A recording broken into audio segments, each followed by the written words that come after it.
sit. Welcome to the Dynasty Nerds Fantasy Football Podcast, where we discuss Dynasty strategy, rankings, and all things NFL. So get ready to geek out on fantasy football with your host, Rich Dotson. And welcome to the Dynasty Nerds Fantasy Football Podcast. I'm Rich Dotson. He's Matt O'Hara. Hey. He's Garrett Price. How's it going? And we are the Dynasty Nerds Fantasy Football Podcast talking rookie running backs of the 2025 class. The much talked about rookie class. Ballyhooed. Yeah, like this is, NFL GMs, professional scouts saying this is, Matt Miller was on ESPN, I think this morning, saying this is the best running back class he's ever seen. He's been doing this for 15 years. And all I know is, this is episode 1 of the 2025 class, and we're doing 5 episodes total this year, where we normally do 4. Correct. So we have today's show, tomorrow's show, 2 next week, and then we'll do a receiver and running back the week after that. There'll be a break after next week because we're going to do free agency, right? Yeah, I won't be here. I'll be in Dominican Republic. So you guys will handle that bad boy while I'm tanning my tuchus. So that's gonna be fun. Better come back with some tan toes as well. You know I will, girl. So, the NFL Combine just hit this past weekend, and you're like, okay, let's see some of these running backs get in there. And you're like, oh, some of these guys aren't running. People aren't doing some things. But boy, oh boy, did this class not disappoint. Just when you thought this class couldn't get any better, it does. It did. Speaking of the Combine, how about we'll backtrack to last week's show a little bit here. What's his name? Oh, help me out here. Jalen Milroe. Jalen Milroe's hands grew, Rich, just like I asked you about. He literally said, he's like, well, what if I was like, dude, his hand size, they're just too small. You know what I mean? He's like, what if they get bigger at the Combine? I'm like, doesn't even make any sense, Matt, what you're saying. Like, how they're just going to magically grow in like a month. They went from 8 3/4 inches to 9 3/8. No problem with the hands anymore, Rich. I know, you're right. You're running out of reasons. He's gone up a notch. All right. You're running out of reasons to hate on this guy. You're right. I am. Yep. Fair. What's crazy, it's the same people that do the measurements at the Combine at the Senior Bowl. Like, it's the same people. Was something like broken? Like, did he have a broken pinky and couldn't maybe it was just like a lazy measurement where he was just like kind of like he just he's like, I need to get laid his hand down and didn't even try to stretch. You know what I mean? Like in this one, he just like actually put his hand out there. So anyways, Matt, you are correct. Jalen Milroe's hand grew significantly, which is very important. Yep. Anybody who has under 9-inch hands is off my board at quarterback. So Jalen Milroe was off my board essentially. Was Burrow under 9 inches? No, he was 9 inches exactly. I checked during the show. I checked. It was 9 inches exactly. Who else has I think Cam Ward has 9-inch hands too. Okay. One of those guys has. I like Jackson Dart a lot. The more I've been thinking about it after we watched the film, like ditto. That's kind of like my guy. Like my dream preference for the Browns is like trade back. But anyways, we're talking running backs. We have no time for this because there's too much to talk about. So we can't lollygag. These will be longer shows. So this running back class, highly touted. It's been touted. If you need a running back, you have some draft picks this year. Even go in the second round, you're gonna be happy. Overall, I will say, I said we were doing today's show and tomorrow's show. We have 3 more to go. If it's anything like these first 2 shows, like, are we in for a treat? And we haven't even watched Quinshon Judkins, Trevian Henderson, Cam Skattebo, Devin Neal, some of these guys. You like LaQuint Allen? Is that it? I do. I like LaQuint Allen. So a lot of these guys we have not watched yet, but I came away. We're going to talk about 12 guys over the next 2 days. And out of these 12 guys, I legitimately liked 9 of them. Yeah, I think that's absolutely fair. I feel very comfortable. We were going through the list of guys, and I think there was a couple that I didn't like. One guy that was a question mark. You know what I mean? Like that's it. And that was pretty universal across all 3 of us. So for what it's worth, I put this tweet out, but I'll say this on here as well. And my 12th rated guy in this class is Ollie Gordon. He's number 12 for me. And we'll talk about him next show. And it's not like there's a big gap. He's at a 72.35. There's guys like right below him at 72s, but it was just kind of an arbitrary spot to pick. He's the 12th guy in this class. If you look at all of the other classes, if you look at guys that were a 72.35 or better, the best class was in 2023. There were 7 guys that hit that marker better. That was 2023. There's 12 in this class. Right. So that just shows, last year there was 3 or 4. Brees and Kenneth's class, there was only 3 or 4. The Jonathan Taylor CEH class, there was only 5 or 6. Like, this class is legitimately because a lot of times a 72 is roughly the mark of a guy that is, I think, going to be fantasy relevant. So if we have literally a whole round worth of running backs that are going to be fantasy relevant, that's crazy. It is crazy. And the thing about it, we're doing this. We're hearing the same thing in the media coming out, and they're talking to all the NFL people. And it makes me wonder, like, hey, are some of these guys going to start sliding in the draft, right? They might. Because there's just so many of them. Guys know they can prioritize other positions early and still get a really talented guy in, say, the 3rd or 4th round, instead of prioritizing the running back position and getting a guy in the first. We've already heard reports out of Dallas saying that they want to go another direction with their 1st round draft pick because they know this. How right? Is it a smokescreen? Ninja smoke. Is it, or is this going to be a reality once the NFL draft comes around? I think there'll be clumps. I think there'll be clumps where teams start to see a couple of guys they like go, and there'll be a rush. So I think we could legitimately end up seeing 3 first-round running backs. Maybe it starts a little bit later than we originally expected, but as soon as Jeanty goes, then Henderson and Hampton are not super far behind. And then same thing in the 2nd round. If a guy goes at the 3rd pick of the 2nd round, within the next 10 picks, we're going to have 3 or 4 more guys go, because I bet at least this is how it is for me. There's tiers in here, and I want to get a guy in that tier, and I don't want to miss out. Yeah, and that's the big thing. That'd be my counterpoint to that is like, even though a lot of these guys are good, there's definitely a tier difference, right? And there's scheme difference and fit difference and all that kind of stuff. Yep. We'll talk about some of these guys as well. And to me, I think there's 4 running backs that could go, like, that deserve rightfully that went to 4. Like, I think Quinshon Judkins, I think Trevian Henderson, I think Mario and Hampton, I think Ashton Jeanty all deserve to go in the 1st round. Like, if they did it, I wouldn't be like, oh my God, I'd be like, okay, that makes sense to me. So it's going to be like who gets those guys and who not. So you're right. You could wait, but the difference to me between Mario and Hampton or Trevian Henderson is drastically different than Dylan Sampson. Sure. You know what I mean? Mm-hmm. And I like Dylan Sampson way more than you guys. So, and that's a player I like a lot. Mm-hmm. But if I was an NFL GM, like, man, I really like Dylan Sampson.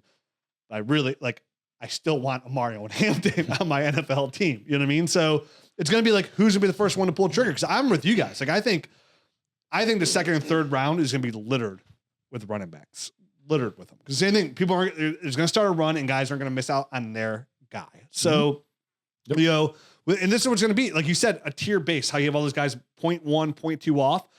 This class, I already can tell, is going to be probably shifted out. Because remember, when we do these breakdowns, this is film breakdowns. We talk about their dynasty profile, whether we think to be good, whether it can be bad. We do not rank these players yet. This is when we're all done with all the rookies. So we're just going to break these players down from a film analyst standpoint. And, we got 11 years of doing this. This is our 11th year of doing this.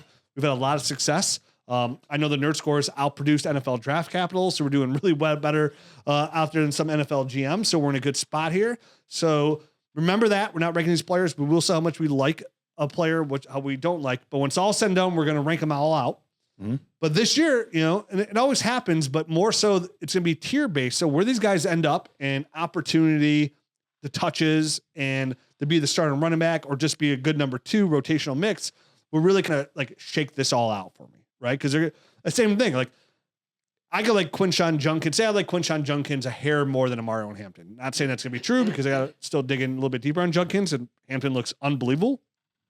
But like, then if, Hampton went in the 1st round and Judkins went the 2nd round, like, I would just take Hampton over Judkins, even though like I liked him just a little bit more than Judkins. Same thing if like I like Dylan Sampson, say, more than you guys, and then Trevor Etienne goes like James Cook did, like early in the 2nd round. I'm like, oh, well. Didn't see that coming, but obviously somebody sees it in him. Yeah, bump it up. Just kind of like when we were kind of a little bit shocked on like Jaden Reed and Rashee Rice going in the 2nd round. You're like, oh, it's a little some of a shocker. And you're like, let me readjust, go back, watch some tape. You're like, okay, this can work out pretty well. Rashee Rice, very nice dynasty asset. Very good asset. Jaden Reed. And sometimes like you just go back and watch the tape, because if you don't believe in a player, you don't believe in a player. It doesn't matter. Right, I see players go high and you're just like, I don't know. Even if CH goes in the 1st round, it just wasn't meant to be. Even if, like, come on, there's certain guys that do that. It matters, and there's other guys that don't. So why you gotta bring up old stuff, man? I know you're bringing up other old stuff. I just thought it was the right time. But I'm with you. It is always good to kind of go back and see, like, does this change something for me? Did I miss something? And sometimes I go back and I'm like, I think I did. I think I missed something. And other times I'm like, nope, I didn't. I still think AJ Dillon is just meh.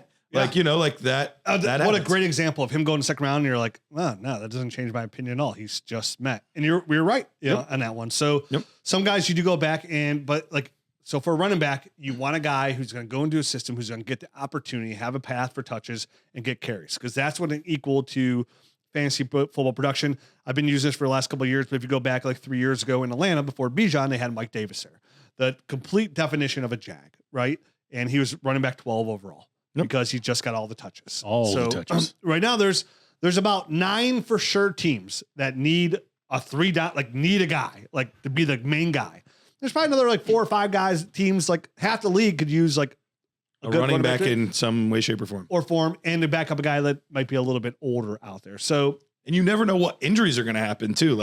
Some guys will get drafted in a situation like, dang it. And then the starting running back goes down and all of a sudden, oh, well, this guy's interesting. And sometimes they're not even amazing back. Think back to the Leonard Fournette situation. Everybody kind of got hurt. James Robinson all of a sudden had a 2-year window where he was super relevant. Yeah. Now, he was very man. Hopefully you moved on from him and whatnot. But sometimes guys have enough that if players get hurt, they can perform decently well until the team says, okay, now we're going to pivot to this guy or, an upgrade or whatever. And there might be a situation where a running back that we like a lot or we like on tape, and he goes to a situation in the NFL where we don't love the player as much. And then it might not seem like he's a 4th round pick and might not seem like the clearest path. We're like, hey, this guy's going to be pretty good, a la a Bucky Irvin to Tampa Bay. So that's the intro for the running back class. Obviously, the show's going to be a little bit longer tomorrow, so we have no intro. There'll be no intros going forward on running backs until we start wide receivers. That being said, let's dive into the 2025 rookie running back class. And let's start off with somebody who is not good, but great. All right, let's start it off, man. Ashton Jeanty, Boise State running back, 5'8.5", 211 pounds, 9.25-inch hands. I don't know. Arms and wingspan doesn't matter for running backs. He's 21 years old. He'll be 22 in December. He did not participate in anything at the combine because nothing to lose, everything to gain by doing that. So this past year at Boise State, he had 374 attempts, 2,601 yards rushing, 29 touchdowns, 23 receptions, 138 yards, and another touchdown. Do you have the yards after contact on there? His yards after contact were 1,970. He ranked first in the NCAA in that. He ranked first in 10-plus yard rushes with 63, 15-plus yard rushes with 36, and the yardage on those 15 plus yards runs with 1,366, all first in NCAA. I just know because his yards after contact were more than anybody else's rushing stats throughout the period. So 1970. Unreal. He's unbelievable. Ashton Jeanty, he is an absolute joy to watch. Getting to watch his tape, it's just funny. And it's not funny haha. It's just it's so amazing that at times I caught myself laughing watching this guy play football because he just plays it at a different level than many players you're ever going to see. Going back a little bit, this guy was a smaller recruit, partly because he was an Army brat, played overseas. Italy. He played in an American Football League in Italy. With other guys, that were in the Air Force. Other kids from their Air Force. Yeah, they would go hours and hours to play games and stuff like that.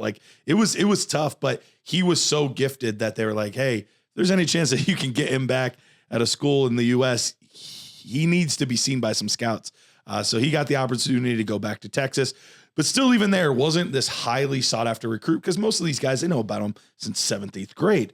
So he finally gets his opportunity at Boise State. Now, during his time in high school, he actually spent some time at receiver because they had another running back, and I'm blanking on who it was, but the high school team had another running back that's like an NFL or college running back, somebody that played at Texas or something. So he played wide receiver actually his first year in high school. And then they're like, oh, why don't you play running back? Because you're really good at that. So he then got the opportunity to play running back, goes to Boise State, gets an opportunity last season and really sets himself apart. His yards after contact, his forced missed tackles, all these numbers were just outrageous. And put himself kind of on the docket of like, hey, could he be one of the top 5 backs in this class? Even though it's Boise State, a little bit smaller school, they are known for putting out running backs. So definitely on everybody's radar.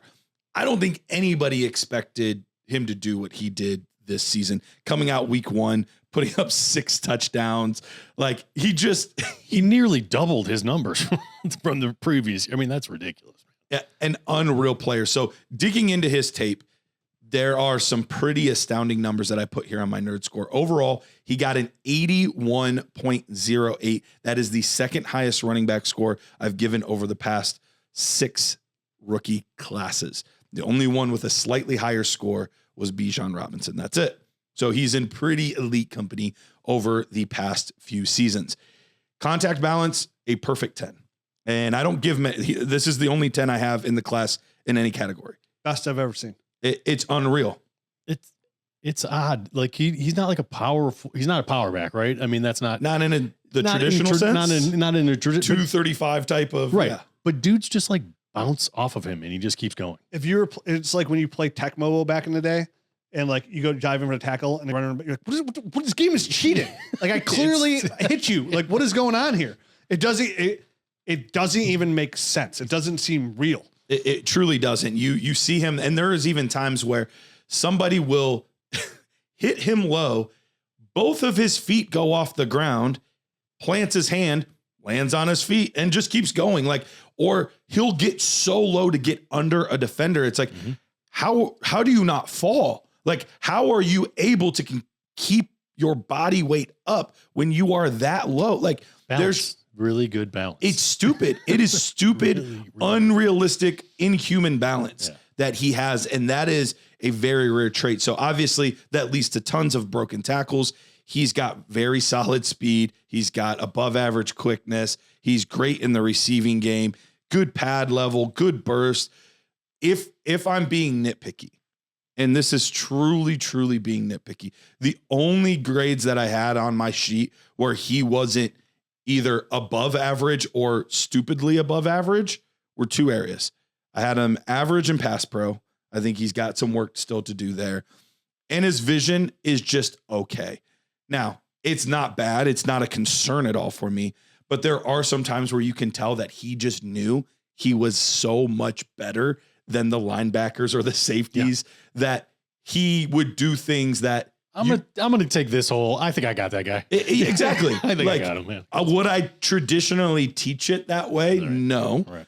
But he could get away with those things. And I think he's a smart enough guy where he'll make the right decisions at the NFL level as well. So it's not at all a concern for me. But if I had to be realistic, purely on the tape, I couldn't give him plus marks on vision because of some of those things. But it's not even in the realm of concern for me. He is an elite back. He's hands and feet above everybody else. And there's a lot of really good backs, but he's the guy.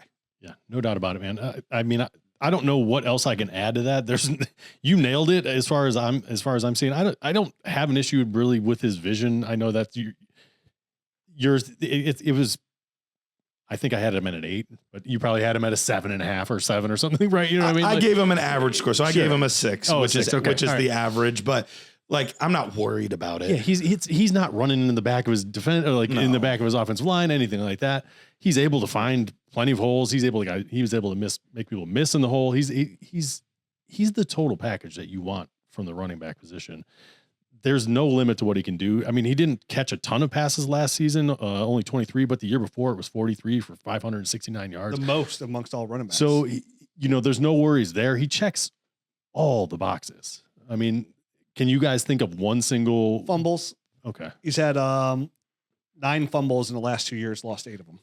In the last 2 years, he's had 594 rushes. Exactly. But again, and 66 catches. Yeah, like, me to say something. That's my nitpick. I mean, he's not the best blocker in the world. Yeah, his pass pro could use some. Dude, his pass pro and his fumbling, all I have down here. Yeah. But you're right. I mean, when you're talking about special running back, that's exactly what he is. Now, I want to preface that before I get into my take about him is where I think he's special. I think I would still easily take Saquon, Bijan, Zeke Elliott. He's not generational. Yeah, he's not. Agreed. He's special, but he's not generational. Yeah. So listen, and that's kind of right. the amount of carries he's had in the past 2 years is a concern of mine. Like, that's a lot of carries, 750 in his college career, and 156 of those came in his first year. So that's a lot of carries in this past 2 seasons, nearly 600.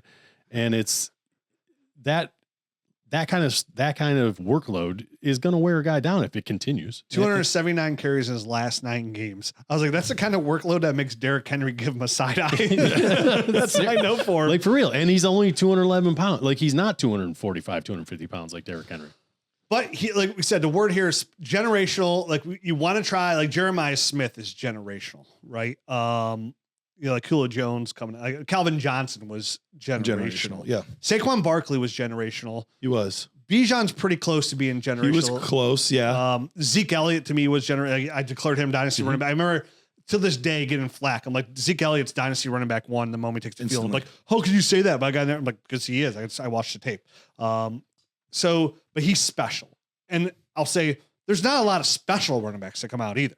So like Breece Hall was special in my eyes coming out. So there's not a lot of those guys that come out into the game. And he's going to impact fantasy for the next 5 to 7 years, in my opinion. So when I popped in his tape, man, it's like watching like a pinball wizard in cleats. You know what I mean? Like, this guy just bounces off anybody. He's just like one of the compact missile guys. Like you said, he stays low to the ground. He'll find that daylight before it's even there, right? Like, you watch a game against Utah State and he's weaving through the gaps like he's dodging wrenches. And then if you could dodge a wrench, you could dodge anything. You can dodge a ball. So I mean, so like he explodes outside. He makes linebackers look like they're like me chasing a date after Sydney Sweeney. No chance whatsoever. You know what I mean? Like, it's not happening. 0 chance of success. His burst, instantaneous. Agreed. I mean, he goes 0 to like, whoa, Nelly, what's going on around here in a minute. So, I mean, you take that, you take how it can bounce out. The guy's like rubber, right? The way people bounce off him, like you mentioned before. I prefer Teflon Ashton. He's a Cybertruck. Yeah, sure. Whatever you want to take, put him in there. Big wheels, everything. I mean, 9 games over 50-yard runs in 2024. Teflon Jeanty? Which one works better for you guys? Either one. Teflon, I like that. Ashton, something better. Even like we'll figure that out as we go along. But dude, I think his vision is good. I'm with Matt. I think his vision's totally fine. Everything. His speed's there. His power's there. The way he operates in tight spaces. This is a 10 out of 10 prospect. Now you're like, oh, how do you be generational and not be 10? Because there's a difference, right? Like, generational is like above a 10. Like, they did something for the teacher. They don't build honors. them like this. Yeah. It's like, if you graduate in honors, like, you can get a 4.5 GPA, where all the rest of us normal people get like a 4 GPA, right? Could only. Yeah. Yes, like, sure. when you be like, oh, how do you give 110%? Well, that's what Saquon does. You know, Ashton gives you 100% of what you want. So 100%, I feel totally comfortable making a ridiculous trade for this player. He'll instantly slide into my dynasty running back 3 to 4. I have him at 3 right now. Because I mean, that's where he'd be in mine as well. It's where he belongs, his age, but Saquon signed that new extension. You can't put Saquon. I can do whatever the hell I want. You can't. I can do what I want. Get the hell out of here. I'd probably put him right around 3, Ashton Jeanty 3. I'd probably bump Saquon above HN to put him at 4, and then be HN like Breece, like arguing for like 5 and 6. Okay. For me I think that's fair. One's Bijan, 2's Gibbs. With the caveat, Ashton Jeanty could easily end up being dynasty running back 1 in 2026. Yeah, you could put all 3 of those guys in a jar and just shake them up, and whatever happens, I'm like, okay, I'll take that. That's Thank fine. you. So if you have the 1-1 in Superflex in any format at all, you're taking Ashton Jeanty 1-1. Yep. Garrett and I are both in a league where we had the 1-2 where it wasn't even our 1-2. So we took the 1-2 and we gave up our first next year and 1-2 for 1-1. And now I feel good about it. I will say I feel good about it, but then after watching some other running backs, I'm like, these aren't bad. I will say, yeah, if we get more than one first round running back, it will be like, oh, maybe I should. Yeah, I only made that trade because you told me to. My teams, I don't need the draft picks, but at the same time, and I had 4 picks. Even though I just traded the other first round pick this past week for Brian Thomas, I gave a little bit on top. Oh, I remember you talking about T. Higgins and 1-7 for Brian Thomas. Yeah, feel good about it. But Ashton Jeanty's the 1-1. Nothing's gonna do. I don't care if Trevian Henderson goes to the Chiefs. I don't care who goes anywhere. I don't long as Ashton Jeanty doesn't go to like Atlanta. Like, wait, what are you doing? Or Detroit. Come on, what are we talking about here? Yeah, it ain't happening. We'll sit there on draft day too, and like the Detroit Lions select Ashton. Like, what? I'm okay with it. I'm still taking 1-1. I'm still doing it. Move over David Montgomery. Gibbs is more of a pass catcher running back anyways.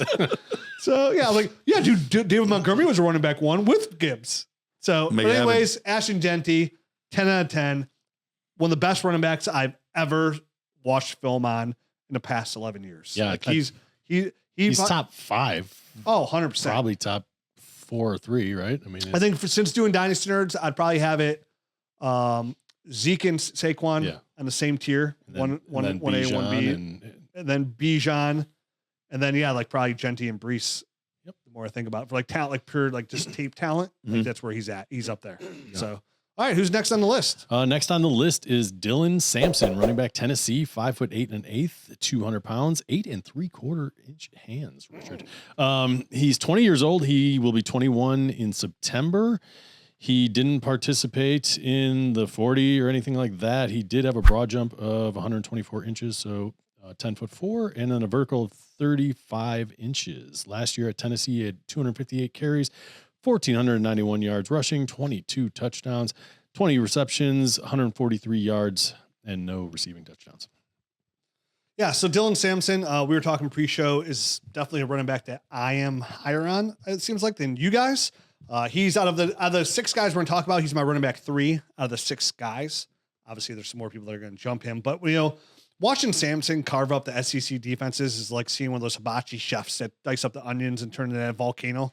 Precise, quick, leaving everybody smiling when it's all said and done. I mean, to me, this is a guy who just like has a sense for how the blocks are going to unfold in front of him. Kind of like when I talked about like Brees, like he was like Chinet, Tecmo Bowl. I mean, if there's a crease, he's the grease, because that's my hashtag for Dylan Sampson. If there's a crease, he's the grease. I mean, I like that.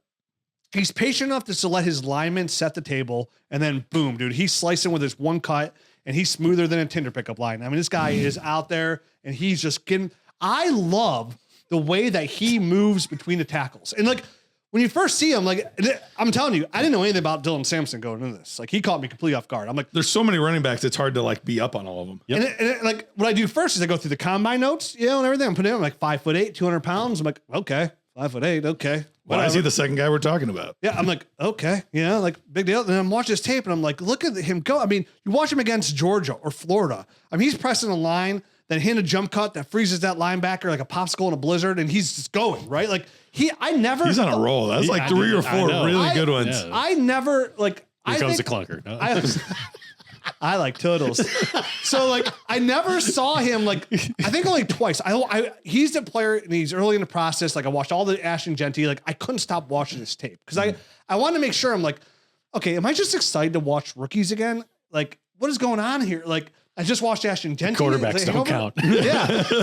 But no. Some of those guys, Tyler Shuck's so old, we can barely even count him as a rookie. And I was surprised. Like on the weeding pad. When you first start watching his tape, like he's consistently just being used between the tackles. And you're like, oh my, but he's consistently 4 yards. And he just, his footwork in between the tackles to me is absolutely beautiful. I mean, playing the SEC, he's doing this against Georgia, Florida.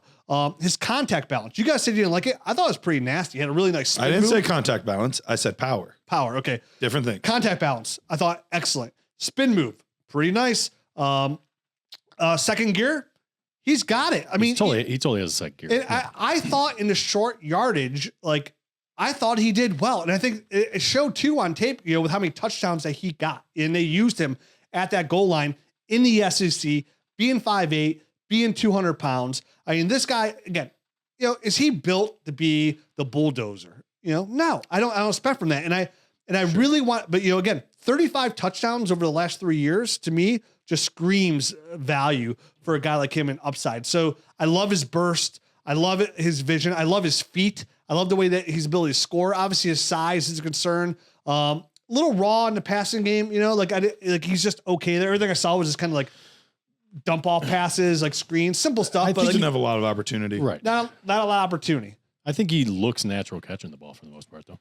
Happy with it. Yeah. But like unbelievably impressed with the way he navigates in between the tackles, whether it be the A gap or the B gap. He looks fantastic. Didn't know anything about the kid. Came away extremely impressed. And right now, like, I haven't dug into Cam Scatterboo, but like, I already watched Trevion and Quinshawn. I watched Hampton. I watched Jeanty. So like, who's going to slide into that 5th, 6th role? Like, he's going to be in like right around like in that like area. I've got a couple more guys. Obviously, we have a lot more guys to watch, so it could change. But right now, Dylan Sampson out of Tennessee, really like his tape a lot. And I'm excited to see where he ends up. Because obviously, we're talking tier base. I think Ashton Denty's in his own tier by himself. I would agree so with to that. me, tier 2 would be Trevion, Quinshawn, Mario, and Hampton right now. I haven't watched any Caleb Johnson or anything like that either. So we'll see. That's clear too. If I go to tier 3, as of it stands right now, Dylan Sampson is on the very top of that list. And I can't wait to see where he goes in the opportunity, because that could kind of like lock him in up to being that running back like 5 for me. And it's kind of like, remember, like I got real excited about Achane the same way. Like, guys, you guys liked Achane, but I was like, oh, this guy's unbelievable. Like, I think Dylan Sampson could be that. Obviously, he's not explosive like Achane, but I think But he is a very explosive runner. he is. I think he could be that kind of He's running. got a second gear. He doesn't have a third gear. Like Yeah. Achane had that third gear. though. Achane had the third He gear. can go. But- We have another guy we'll talk about that has Yeah. a third gear. But love Dylan, like love Dylan Sampson. Don't like him. I really do love him. I think he's a really good running back prospect. All right. So, you know, the issues I think that arise with me, because I do like Dylan Sampson. You look at the numbers that he has, almost 1,500 yards rushing in the SEC, like you said. Big time. So over 1,600 all-purpose yards this past season, counting his receiving yards. That doesn't happen by accident, especially for a 20-year-old dude, man. So like, there's a lot of room, I think, for him to grow, which is good. And there are some things that I think he needs to work on. I think he needs to bulk up a little bit. I think at 200 pounds, you're going to have a hard time operating between the tackles in the NFL. And he doesn't bring a power element to his game. He can do some things between the tackles, but I think NFL teams aren't going to want to grind him down like that. You know what I mean? So he's going to end up being used, you know, almost as a Travis Etienne, how we want to see Travis Etienne used on the outside, get him a little bit of space where he can use some of that explosion. If you look at the numbers here, he was another guy that was a yards after contact type of guy, man. 929 yards. Which ranked 8th overall in the NCAA last year. 38 rushes of 10 plus yards, good for 12th. But when you start getting into the 15 yards and the actual yards, it starts dropping down a little bit, which tells a story to me. So the 15 plus, he had 17 of them, which is 22nd, and then 453 yards on those 15 plus, which is only good for 30th. So it makes it seem like he's rushing for 10 yards and 15 yards a lot, but not more than that. You know what I mean? So that kind of, I think, speaks to the not having the third gear to kind of like really break off the big runs. So that's just what I see when I look at the numbers and kind of when I see him play. So I don't want to be all doom and gloom, because like I said, I started this by, he got 1,500 yards. He can do some things. And I just think he's going to have to, I think, improve their pass pro. Inconsistent. Yeah, exactly. He was okay. It's on my knock for him. His frame just doesn't allow for much. Right. Exactly. So I think he needs to get better there, but he catches passes. I think if you can get him in space, I think especially NFL offenses, they're going to see this guy as I don't think anyone's going to see him as a 3-down back in the NFL. That's my problem with him from a fantasy perspective. I think it can be. I think they're going to see him and see 200 pounds and go, all right, I think this guy, we can use him. I think he's going to be isolated and be like a 15 to maybe 17 touch per game, Which I'm totally okay which is with okay, too. but it's going to somewhat limit it and cap him to a certain section of RB. Like if he gets a ton of passes in that 15 to 17, maybe he'll touch those RB1 numbers. And if he doesn't, if they try to use him like they used him in college in between the tackles, that might be a little bit hard to come by. See, the players that I kind of comped him to that I liked him a lot to was like Aaron Jones and Ray Rice were the two players I like to comp to a little bit. I went back and looked up their combine. He weighs just as much as Ray Rice did coming out. I think Jones was laterally more explosive than Dylan Sampson, because Dylan Sampson. That's why I said a mix of looks. Jones is definitely more explosive than he uses more subtle movements, I think, to make guys miss. and he's good at it. Don't get me wrong, but Aaron Jones brings a bigger, I think, burstier lateral movement to his game. Aaron Jones obviously way better on the outside, and again, I really like Sampson's inside vision and footwork. Like I really like him inside. I didn't even get to see him outside that much, so really not a lot of opportunity. So. Yeah, I mean, I get that too. I do think he can. He's still young, so I don't think 20 years old. Yeah, like that was my last thing that I put on there. I was like, he's 20 years old. One of the youngest in the class. Yes, he has got a lot of room to grow, and he has skills. So I don't want to sound like I'm just totally down on the guy because I'm not. I think I agree with you. He's going to be in my third tier. I don't think he's going to be at the top of my third tier from some of the stuff I've seen, but he's going to be in that third tier somewhere. Come draft day, but that will change. I think a lot more to go, but I think he kind of like when we talked about earlier, like, when James Cook went behind a second, like, what's that? Like, I think Dylan Sampson goes day 2. I think I'm a little bit closer to Rich than I am Matt on this. I'm not quite as high as Rich is on him, but I do like Dylan Sampson quite a bit. One thing I forgot to mention, I wanted to mention this with every player, and I forgot to do it for Ashton Jeanty. I wanted to give the run blocking grade in college for each running back as we go through, because I think it's a really fascinating number, and it kind of also shows what did they actually have to work with. What they're working with. You know, some guys, doesn't mean that you're better or worse if you had a good line. It just means, was it a little bit easier for you? Did you have more wide open lanes than maybe some other guys had? Yeah, if you had 1,200 yards, but you had the number 1 run blocking team in a college football, that tells me, wow, you should have had 1,800 yards. Right, and you also have 1,200 yards and you're the 90th ranked. Very different. Very different. So yeah, it is very good. Very good point to point. So Boise State was the 62nd ranked run blocking offensive line in the class. So when you look at in college football last year, so when you look at that comparison to the guys in the class, of course Twitter doesn't want to work right now because I had them all listed. But all that being said, he was like towards middle of the road, towards the bottom though, of not very good offensive line. So Ashton Jeanty did a lot with not very much. However, when we take a look at Mr. Dylan Sampson, he even had less to work with. Somebody pay Sampson. 87th. 87th. I have these same numbers too. Okay, 87th in the class. So he did a great job with not a lot there. I gave him above average marks. So these would be like 7.5 or above in many, many areas, including vision, patience, elusiveness, quickness. Obviously pad level. He's a smaller guy, so that one's not as hard. Game speed, burst. Like, wait a minute. Are you measuring the pads from the ground? Look, it's not that hard when all you have to do is go. And now it's not that far. You're good. I kind of take pad level as, does he drop? Is he his super pads? upright? Yeah, I get that. But for real, look at it. Some of the best pad level guys are shorter guys. Of course. If you take a look at it, take a look at it. Wow, that guy who's 7'6", a really good slam dunker. He's really got to jump. Give that 10 out of 10 on dunks. Yes, that's just Bingo. That's just physics. That's just genetics, baby. So he got some really good marks everywhere. My only real concerns, like I said, I totally agree with Rich. I think the vision is totally on point. Good patience, like really good patience. Finds the hole. His feet are constantly moving. I love seeing guys where their feet are constantly moving. He's constant, and it's not there's a difference between a nervous movement of like, I just don't know what to do, and purposeful movement. He has very purposeful feet, which I really, really like. There's another guy that has more nervous feet. I'll talk about him later. But he has very purposeful feet, which I really like to see. My only big knock, he's not going to break a crazy amount of tackles, although for his size, he did pretty well in that area. I think he's got a little bit above average contact balance. I don't think it's special in any way, shape, or form, but I think he's a little bit above average there. That being said, I did give him a pretty low mark for physicality. He's not going to be somebody that's going to move the pile. He's not going to be somebody that runs through a guy into the end zone. He's not going that's not going to be his game. Nor should you expect it to be at 200 pounds and 5'8". Like, I think that's kind of an obvious, although Ashton Jeanty's 5'8", but he weighs a lot more and plays with a much different level of physicality. There are guys that at any weight, they play behind their pads. Right. They're giving everything and they know how to he's closer to a track guy than he is. They know how to link wrestler. everything up and coil and pop. You know what I mean? And he doesn't have that. Right. He just doesn't bring. That's not his. So that would be my only real concern.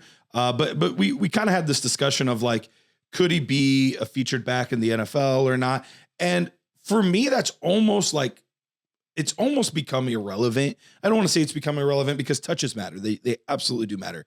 But the way the NFL game has changed over the past 5-6 seasons, where you see, I mean, James Cook is a featured back. Devon Achane is more or less a featured back.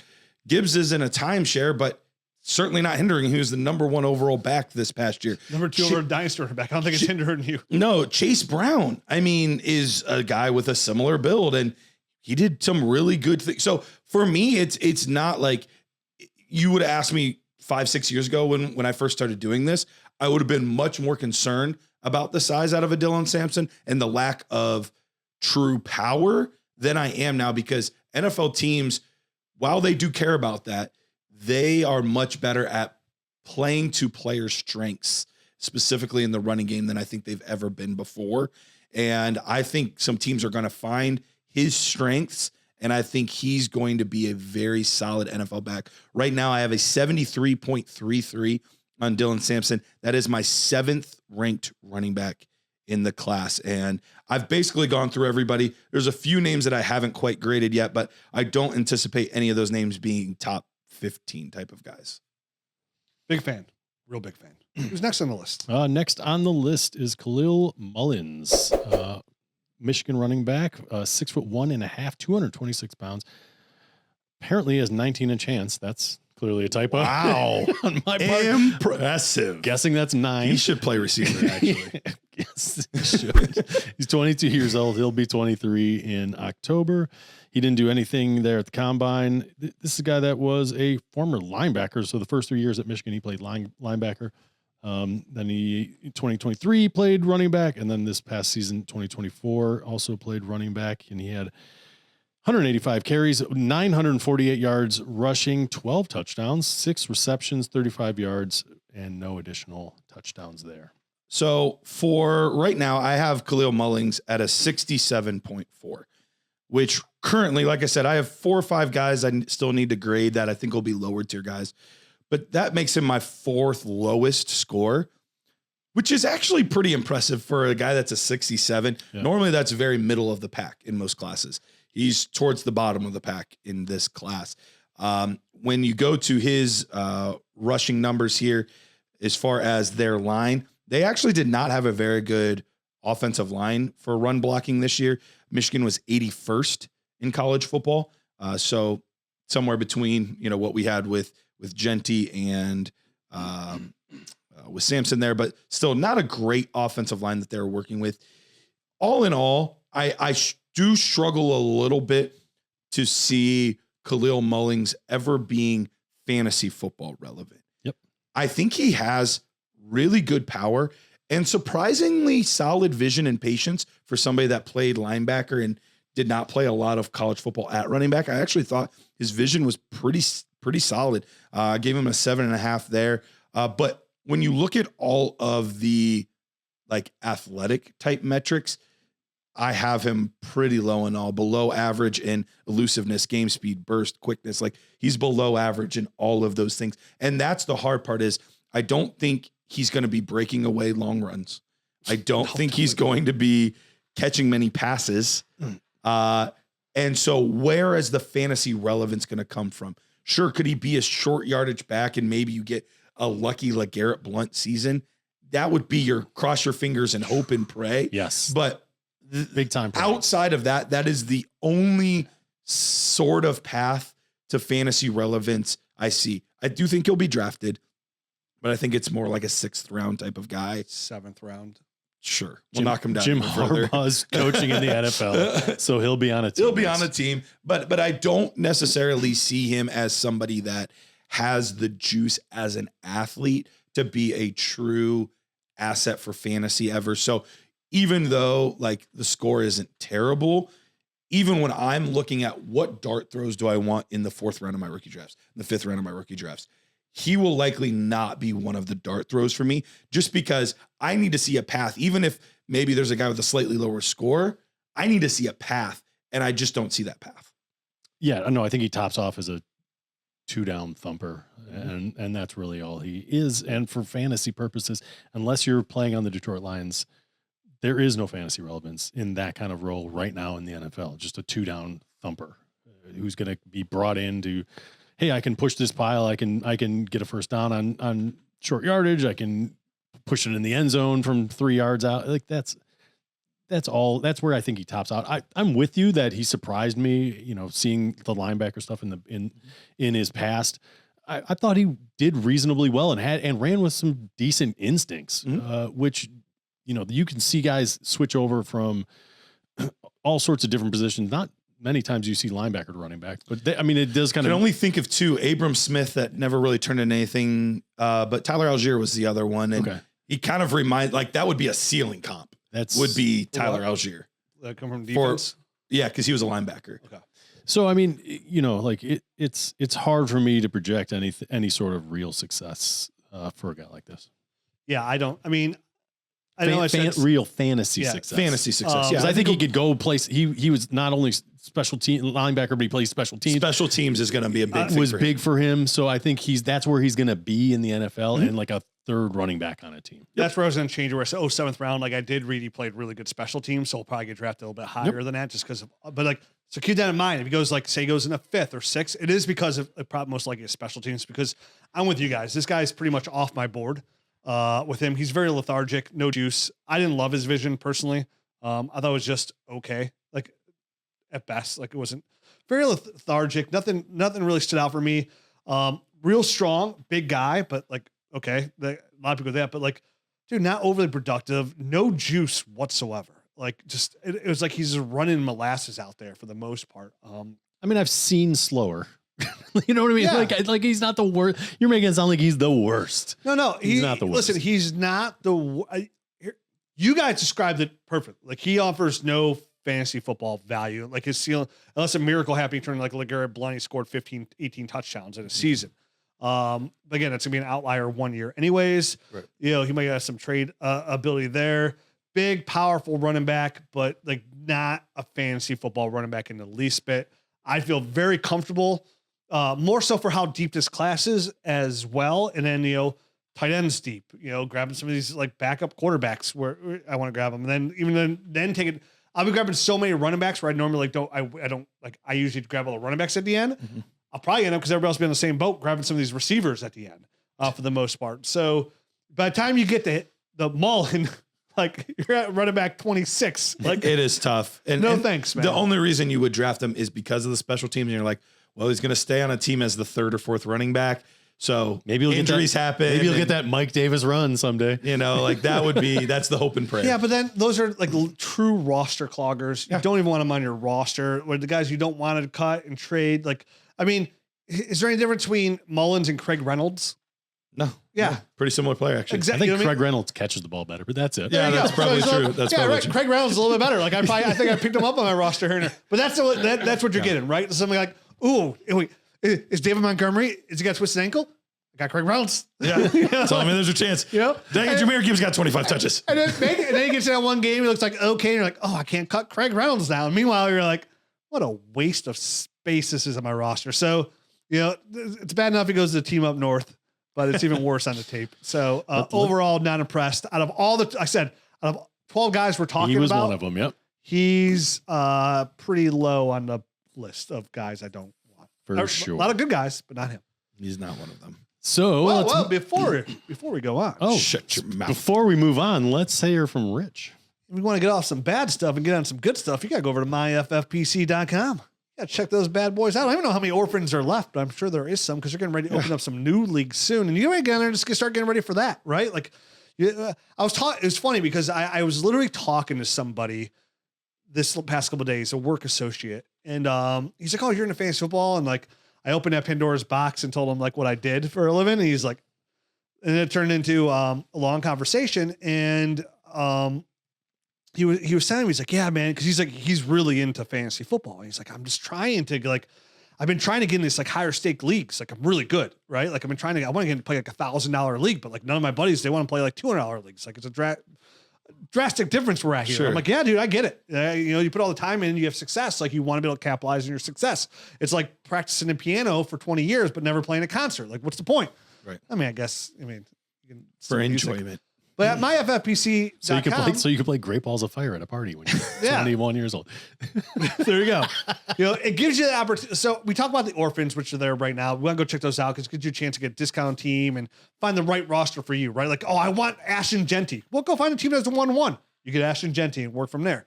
But also gives you the opportunity to play in like some higher stakes leagues because you can't find those people to play in those leagues. They have leagues up to $2,500 out there, and everything's guaranteed. This company started in 2010. They never had a Dynasty League fold. So you get the security, you get the high stake leagues, you get orphans, you get everything you want out of MyFFPC, including being able to input your team into the Dynasty GM because it's compatible with that as well.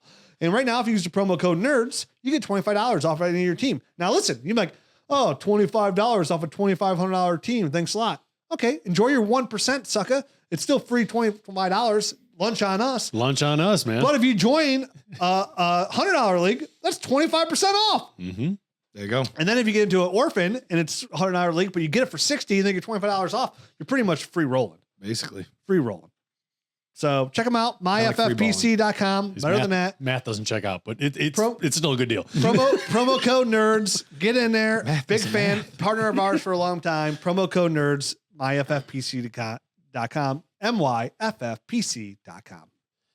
All right, let's hit it up again here. Next one up is Bhayshul Tuten, Virginia Tech running back, 5'9.25", 206 pounds, 9-inch hands. He's 22 years old. He just turned 22, so he'll be playing this whole season at that age. In the 40, he had a 4.32 and a 1.49 10-yard split. Woo, man, that is flying. 20-yard shuttle, 4.41. Kind of disappointing for that. To have a slower. It is very odd to have that number be higher or slower than the 40. Nothing on the 3-cone. I guess he figured there's only like 2 guys that did the 3-cone. The 20 yards. It's dead. It sucks. It really is. It doesn't suck. It's such awesome drill. No. It sucks that people don't do it. Yep. Yeah, I know. That's what. Agreed. Suckers. Broad jump of 130 inches. So that's pretty 10 good. foot 10. 10 foot 10. And a 40.5 inch vertical. Last year at Virginia Tech, in 11 games, he had 183 attempts, 1,159 yards rushing, 15 touchdowns, 23 receptions, 81 yards. That does not seem right, but it is. And 2 additional touchdowns. How do you only get 81 yards on 23 catches? Unbelievable. So, yeah, Bhayshul Tuten was somebody who absolutely. Oh, sorry. Let me before I have the run block. I have the run before. But let me set it up with the run blocking numbers. Run blocking numbers over there. 92nd was their run blocking grade for Virginia Tech last season. VTech. VTech. I always like that. It's such a good Virginia Tech. Go to VTech.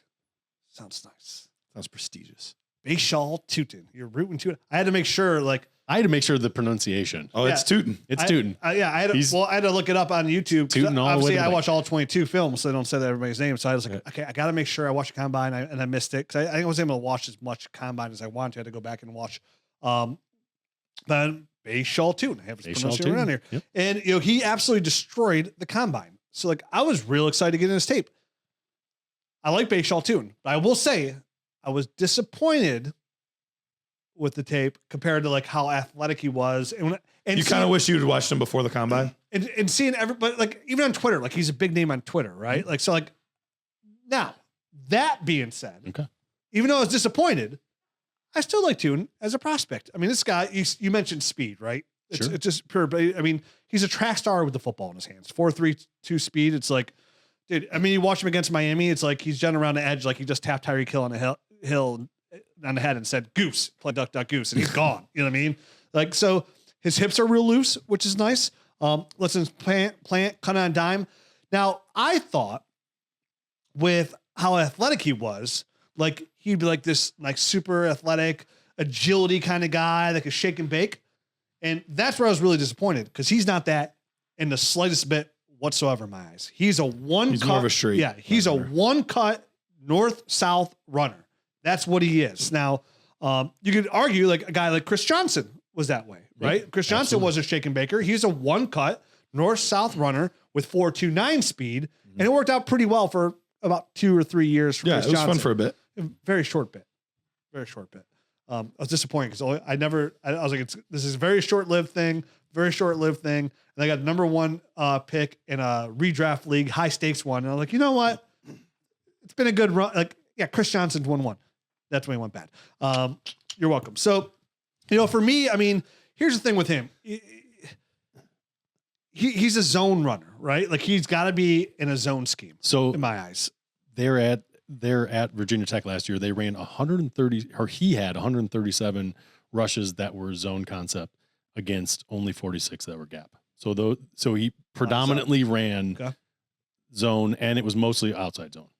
So I mean, he's got the juice, right? He's got elite speed. He plays tough, but even like he.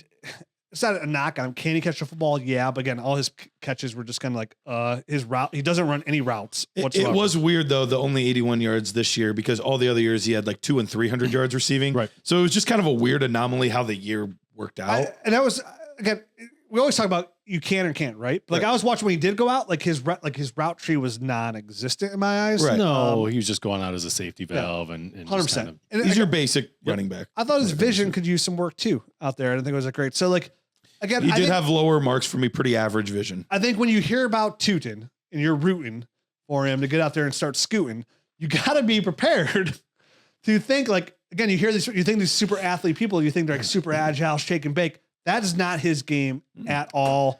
I would definitely prefer Dylan Sampson over Tuten personally. We'll see how many other guys, like he's gonna fall more in that almost like, if he's in tier 3 right now, he's on the back end of tier 3. I don't see a lot of difference between him and like some of these other guys we're going to talk about.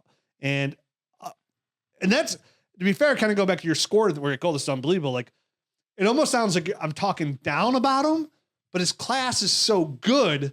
He just falls into the middle of that class. Sure. So it's like, for me, he's, if you have him, 11th here, it would normally be 6th, but he's going to be really dependent on where he goes, what scheme he ends up and what kind of path he has, because he's definitely like a very hit and miss player for me. I can see him being a good fantasy player for 5 years and be very solid. And I can see him completely being a complete bust. I think what helped him is, as much as we don't really care about the combine, NFL teams still do care about some of that kind of stuff. And he's a guy that I could have seen teetering on. Is he a day 2 guy or is he a day 3 guy? I think he's pretty firmly a day 2 guy now, where he's going to probably go into the 3rd round. And that obviously is a boost for things. Good returner. So this was a weird one for me because I watched him before the combine. Okay. And I was having a hard time because there was so much outside zone, and I was trying to figure out, is this guy fast, or is he kind of just being really patient? Like it's sometimes hard to decipher when they're It is. like It's that. funny. I'll show you the text. I texted Jared. I was like, is he a 4-4 guy or a 4-3 guy? Yeah. And I think he's a 4-3 guy, but I can't tell for sure. So it's funny that you say that, because I literally texted So Jared I was having a hard time with that. In my initial notes before the combine, before he ran the 4.3, I thought initially he was going to be a 4th or 5th round draft pick, because that's what he just kind of felt like to me. But I agree with you that running a 4.3 matters. I think he can jump into that 3rd round. I don't think anyone would get crazy and get him in the 2nd round. I don't think so. I think that would be like his ceiling would be 3rd round. No, I did see a mock ruse on the first the other day. But I think he could go 3rd. I still think he'd go 3rd fired. to possibly 5th, because it's such a weird draft and there's so many running backs.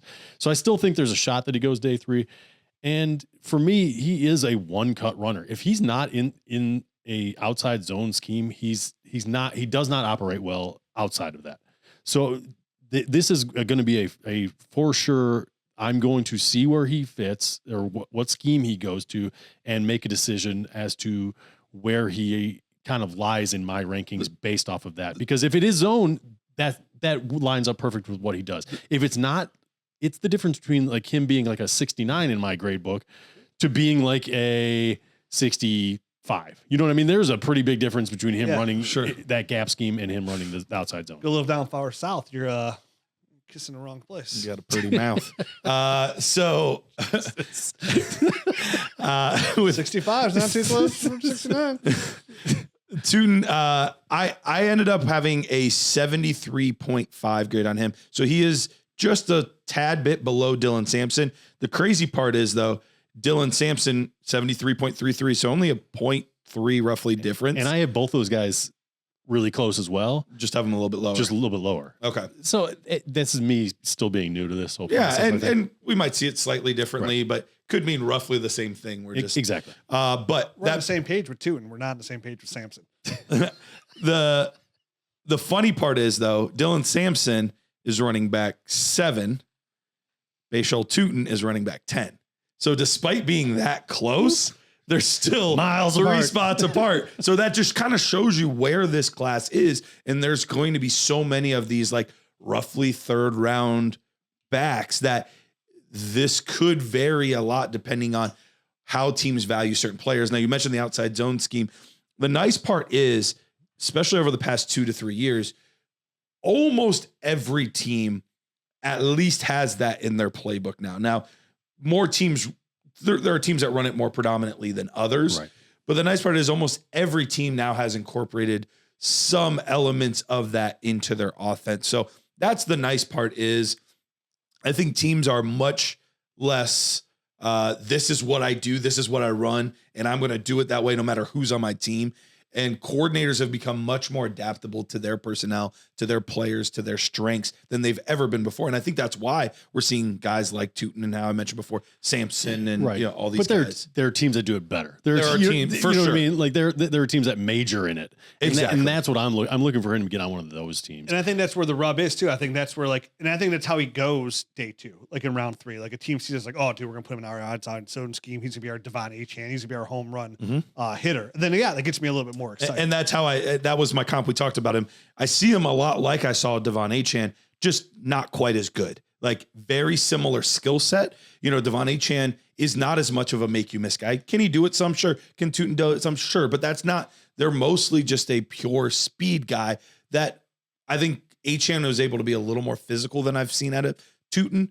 And I think Devon Achane's a little bit quicker. And so there's just shiftier too. A little bit more shiftier, a little bit better hands. Like all of his things are like, if I gave one of them a 7, I'm giving Achane a 7.5 or an 8. Like, but they have a very similar skill set to them. So if somebody's looking at Miami and saying, I think we can do some of that with our running game, Tuten would be a good guy to do that with. So for reference, I referenced some of those 10 plus, 15 plus type of things. 34 10 plus, which was good for 22nd for Tuten here.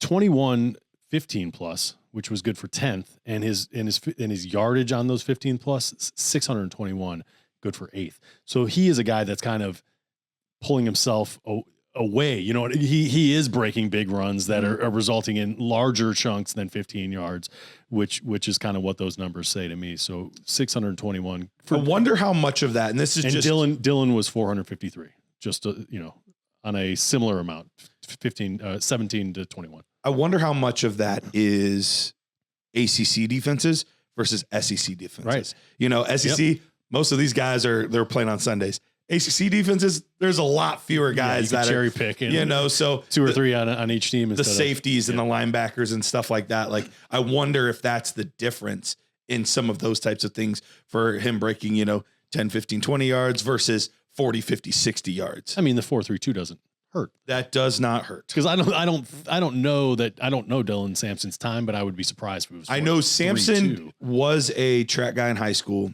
I was listening to the Stock Exchange podcast. Okay. And they were talking about Sampson and Travion Henderson, because they were talking about guys in kind of a similar-ish NFL mold as to how they would profile and stuff like that. And Sampson did have a better, it was either a 100 dash or 200 dash time than Travion Henderson. Not by much, but he did have a better time. Okay. So Travion ran a 4.43, I believe. Sure. Yeah. 4.32. So I'm guessing Sampson's probably somewhere in the middle there, probably a 4.38 or something like that. Okay. I don't know. Do we got anything else on Tuten? Tuten, no, we're done. Sorry. Moving on to Raheem Sanders, South Carolina running back, 6 foot tall, 217 pounds, 9.25 inch hands. He's 22 years old. He'll be 23 in June. He ran the 40 at 4.46 seconds. He had a 1.55 10-yard split. Both of those pretty good, and 36.5 inch vertical. Last year at South Carolina in 12 games, he had 83 attempts, 881 yards rushing, 11 touchdowns, 27 receptions, 316 yards receiving, and an additional 2 receiving touchdowns. Did you want to give his grade? Yeah. So the run blocking was pretty poor, 105th run blocking grade. So they were ranked 105th. So yeah, definitely didn't get a lot of extra help. I remember talking about this in the offseason. We were kind of previewing this year, and Raheem Sanders was one of the bigger names out there. And that was partly because his sophomore campaign at Arkansas rushed for over 1,400 yards. Yep. So he was a big like Devy name because everybody was excited about what he did. They call him Rocket. They called him Rocket. Mm-hmm. You know, anytime you add that to somebody's name, all of a sudden, it doesn't matter if they're good or not. Nope. They move up the draft board. So they rocket right up, right to the top, right on the moon, right to the moon. So I remember the debates between like, okay, in your Devy draft, should you take Travion or should you take Raheem Sanders? And which seems very comical now. But that was the conversation at the time. And I remember saying like, why did he transfer to South Carolina? Like from Arkansas to South Carolina, it's very, very lateral move, seemingly. Yep, like absolutely. Don't really understand why you did that. And it obviously did not help him much. So looking at Raheem Sanders, like I said, he transferred from Arkansas to South Carolina, and going through, he actually at this point, still, once again, 5 or 6 guys got to score, but he actually has the lowest score of all the guys that I've graded so far. Average vision, nothing special there. He can break tackles okay. His burst is very poor. His quickness is almost non-existent. He runs very, very upright. Yep. There's just really can't pass protect. There's just really not a lot to really like here. Yes, he's a physical player, and it was funny. And maybe this is true, you know, obviously as the nickname Rocket and whatnot, as a bigger guy, the 4.46 he ran in the 40 was good. It's big. It's great for his size. It's great. Yeah. And game speed, I only gave him a 5.5, but maybe that's because I never saw him make it past 10 yards to actually see what the true game speed was. I saw his 40 to combine. I couldn't believe it. Yeah. I was like, that's not what I saw on tape. No, but I don't think he ever, maybe I need to go back to his sophomore year and see some of those breakaways, but I just don't even think he's going to get the opportunity to. I don't see it at all with this guy. He's ranked really poorly on 10 plus yard, 77th, 15 plus 85th was his ranking. So, I mean, he isn't a guy that breaks many big long runs. So to your point, I just wanted to interject that while you're talking about it. No, I appreciate it. Cause there's just not a lot there. So I got, two of the guys I get to talk about are Kalel Mullings and Raheem Sanders. Like neither one of these guys, if I had to choose one, I'd choose Mullings, but it's not by a crazy margin. I don't see it at all with Sanders. I don't see a single area where I'm like, yeah, this guy is like, this is his path. I have no idea what it would be. I mean, I saw him on a couple of explosive plays and it was, hey, you could drive a truck through that. You know what I mean? Like, mm-hmm. and that's when he was able to get up to speed in from what I saw. So, they used him between the tackles quite a bit, which for, he's a 6 foot, 17 pound guy. You should be able to, but he doesn't, I don't think he moves laterally well enough to kind of do that. And the vision probably isn't there as well. So he is kind of like a daylight runner. I feel like he's, even for a bigger back, like I'm trying to think of maybe like a Latavius Murray type of guy who like you get him going straight forward. That's the hole. You go right at it. And if it's there, he's going to get you 8 to 10 yards. If it's not there, he's going to get you 2 yards because he's going right at that. He'll fall forward. You know what I mean? Right. He's 6 foot tall, so you get 2 yards. He is big enough to move a pile. If he would lower his pads, he would probably be really good at moving a pile. Like he's strong.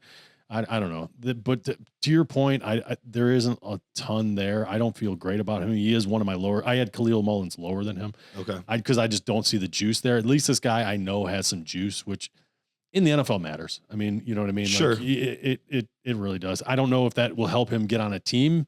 I think that they'll take the special teams over that. Probably. Exactly. Right. Exactly. So who knows? Like Mullins probably has a better chance of actually sticking on a team than Sanders.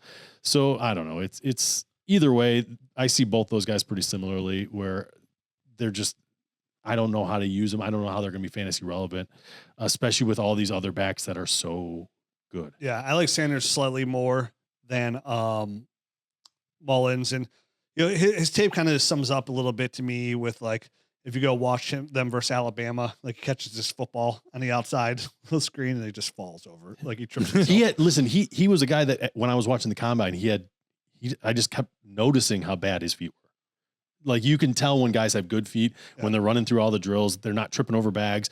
They are quick when they're supposed to make a directional change. They know how to do it quickly and instinctively. He was fighting it the whole way and just looked very unnatural, doing lots of the drills from what I saw. Yeah, it kind of sums up that catch. And to me, like, at his size, I mean, everything you guys said, right? The way he has this, when you watch him, he runs like with this like hero complex, right? Like he's got the ball, he's upright, like he's Adrian Peterson. Right. And he's got a similar build, but yeah, it's like, I don't know, you're not even close to Adrian Peterson. That is where the comp ends. So like to me, he really reminded me some, and it sucks because I actually thought this guy, like I didn't mind this tip. I was like, oh, this guy could be something. And your guys, no, Rich, he won't be anything. I was like, I don't know, maybe. It was actually another former South Carolina running back. It's Kevin Harris. But I thought, I think he can catch the football just a little bit better. But again, Kevin Harris was absolutely horrendous at catching the football. So not much of a shock. Let's see where he goes, but he might as well be off the board. He's just okay.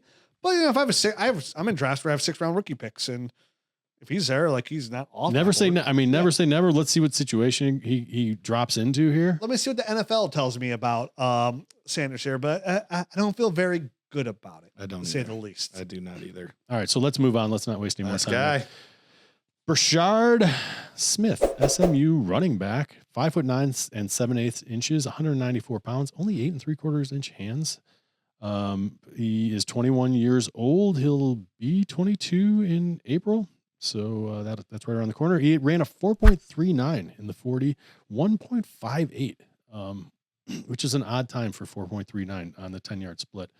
117-inch broad jump and a 32.5-inch vertical. Last year at SMU, he had 235 attempts, 1,332 yards rushing, 14 touchdowns, 39 receptions, 327 yards receiving, and an additional 4 touchdowns. Easy for me to say. Last year, he had the 48th, ranked the 48th best run blocking offensive line in front of him. So slightly above average. Yep.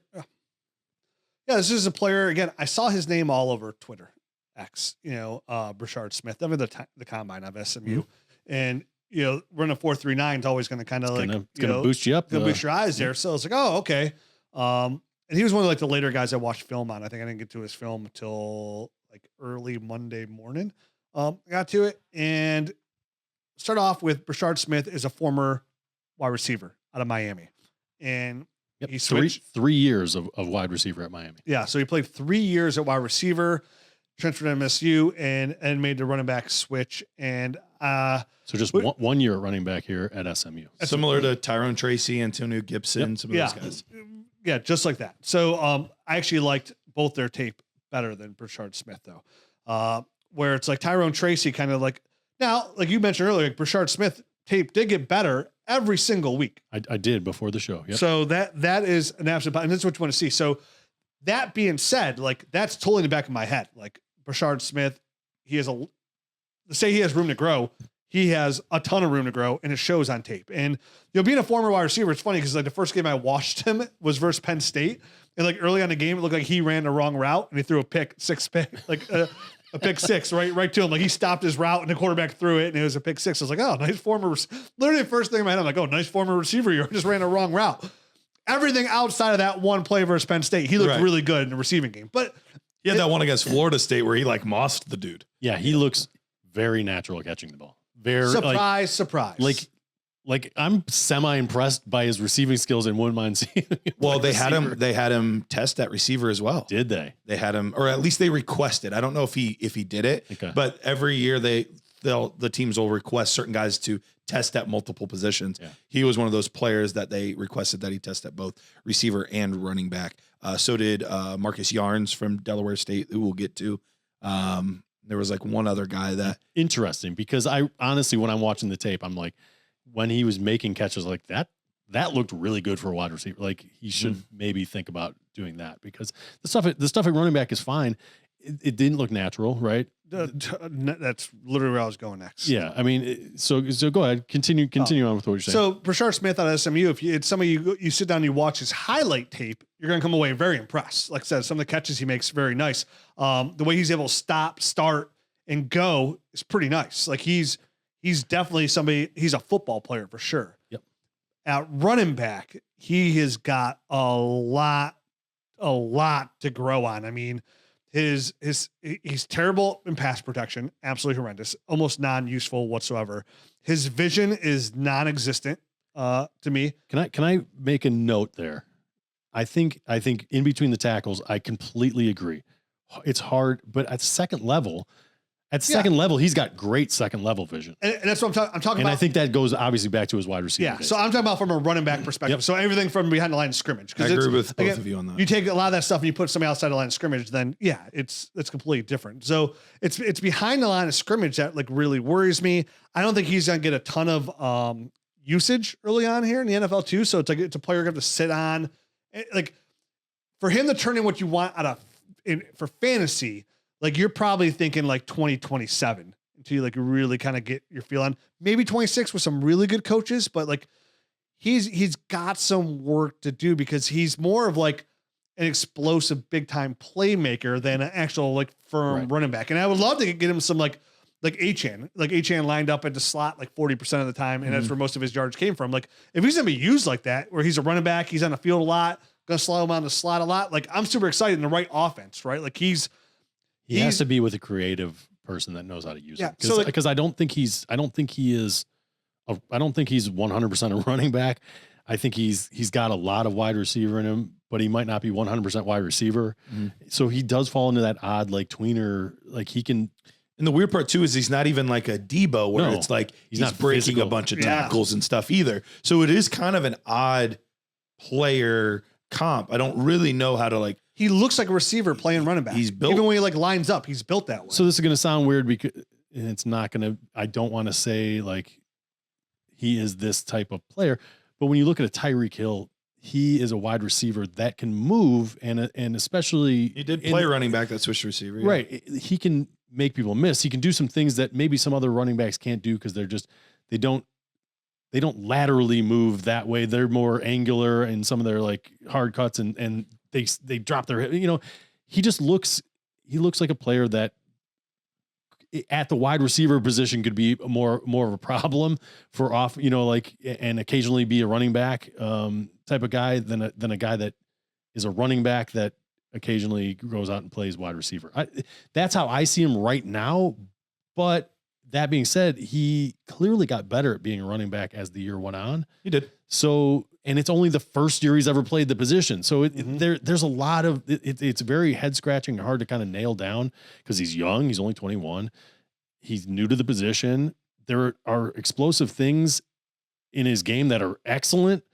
And there are things that he needs to work on as far as vision and just kind of natural instincts, I think, running the ball. Where he goes in NFL draft and the team he goes to will depend on my willingness. Like how, like, he just falls to me and it's his value, or does he go in the right spot? And I'm like, oh, you know what? I'm going to reach just a little bit here because he is still young. There's a lot of growth there. And like, I can see the PPR value. Cause again, I want PPR running backs, right? I want the guys that he's can obviously football. a guy that could be. To me, that holds a ton of value. Like I'll take a guy who's only getting 10, 13 touches per game, but a lot of those are just in the receiving game. Like that to me, if he's catching 7 footballs for 60 yards and scoring a touchdown, like that's a lot of value. So I'm intrigued by Brashard Smith, but I'm saying from what I've seen, let me say on X, for example, like I would say pump the brakes just a little bit on him, but like a lot of upside. So when watching him, I talked earlier about Sampson and I loved his feet, how his feet were always moving, but they were purposeful. It's the opposite here. Agreed. Smith's feet were always moving, but it was more of a nervous, like, how do I get out of here? How do I get out of here? How do I get to the space? Yes. I want to get to the space. Exactly. I see it. It's right over there. I wrote Smith. The second word I wrote in his profile, jitterbug. Listen, to his credit though, I saw him squeeze through a couple cracks that no other running back would even attempt. And he got skinny and got through and got to the second level. And I'll give him credit. He was one of the hardest ones to grade the vision for me because I ended up giving him a below average mark because it took him way too long to process. And you saw that in his feet. Mm-hmm. It took him way too long to process where it was going to open up. He usually made the correct read, though.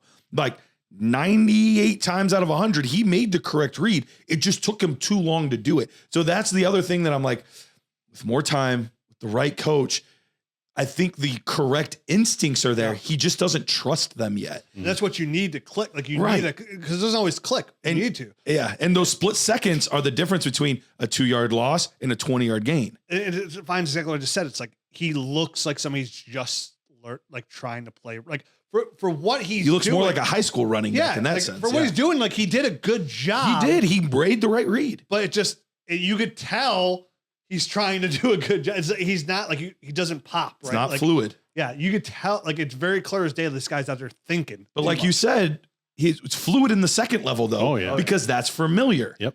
But at the line of scrimmage, it's not familiar. But he did get more comfortable game by game. You saw improvement there. So he is very much so on my board. I'm very intrigued by him. He doesn't have an amazing score for me at the moment. He has a 70.5. So he did get above a 70, just barely. But he has a 70.5 for me. Clearly not in the range of some of the other guys we talked about, Tuten, Sampson. Clearly not in that range. A couple tiers down. But definitely somebody I want to keep my eye on because we don't always give room for these guys to improve, and we should. Here's a youngish player that has traits and tools. Can things slow down for him? Yep. And him be able to process things a little quicker? Can he add some weight? Can he, like, there's steps that he needs to take, but if he can take those steps, I actually do think he could be a good NFL back. Agreed. And to your point, the gaining weight stuff, he needs to put on good weight because he looks like a thin wide receiver playing running back. He needs at least 10 pounds and soon. Agreed. Yeah. All right. And there are guys that can operate at 198 pounds. I think he needs to have probably a good solid 10 pounds. Just looking at his frame, the way he looked playing last year. Yep. That's 4. That's 1 show down, 6 running backs. We have 4 more to go. We have 24 more running backs to break down for 30 you. running backs we're breaking down this year. So tune in. We'll be back tomorrow with 6 more running backs like Mario and Hampton, Ali Gordon, Trevor Etienne. So we got some good guys to talk about there. If you enjoyed all this, we have this. We had the film room to watch the exact same tape we're watching, all 22 film. And Jared's Nerd Score, like I said at the beginning of the show, has outproduced NFL draft capital. So if you want a really good look at this, it's all available. Dynasty Nerds app, dynastynerds.com. Check it out. Join the Nerd. For the price of a cup of coffee, you get access to the film room. You get access to the app. You get the Nerd Score. Garrett's actually expanded on the Nerd Score this year. He's going to do Nerd Score Plus. So he's going to give you the Nerd Score, which is all tape grades, and then take the draft capital, scheme, and system and give it another grade on top of that. So some of these guys might be getting a Nerd Score minus. I mean, this is Bhayshul Tuten. If he goes to a gap scheme, that's a minus. There you go. So, I mean, if you want to listen, the rookie draft is something that's very important to Dynasty Fantasy Football. It's the difference between building a long-term championship and just being stuck in the middle, right? It's a difference between having Brian Thomas and having Keon Coleman. It's the difference between having Devon Achane and some other guy everybody else was talking about at the time. And, and we find guys. Yeah. And there's guys, that we swing certain ways where like everybody else on X and in the public's going one way, we're going another. Like I was highest on Devon Achane than other people. And, I feel really good about Dylan Sampson. We'll see if that one comes to right. I can't be right all the time. Or can I? All that's available for you at dynastynerds.com. Everything you invest for the price of coffee is going to make you a better Dynasty Fantasy Football player. Even in season, we have the lineup optimizer.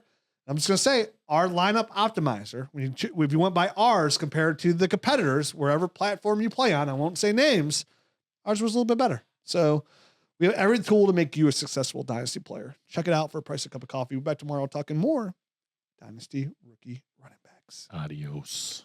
Hey, Nerd Herd, Dynasty Nerds has an incredible new offer from Underdog Fantasy for new customers. When you sign up as a new customer, you'll get a chance at their new customer free pick. But that's not all. Underdog is also offering incredible deposit bonuses. Use the promo code NERDS when you first sign up, and Underdog will give you up to $1,000 in bonus cash with your first deposit. That's right, $1,000 to kickstart your fantasy football journey. Don't miss out on this fantastic opportunity. Head over to UnderdogFantasy.com or download the Underdog app. Sign up today with promo code NERDS and start your journey to fantasy football glory today. Must be 18, 19 plus in Alabama and Nebraska, 21 plus in Massachusetts and Arizona, and present in a state where Underdog Fantasy operates. Terms apply. Concerned with your play? Call 1-800-GAMBLER or visit www.ncpgambling.org. In Arizona, call 1-800-NEXT-STEP. In New York, call 1-877-8-HOPE-NY. And in Tennessee, call 1-800-889-9789.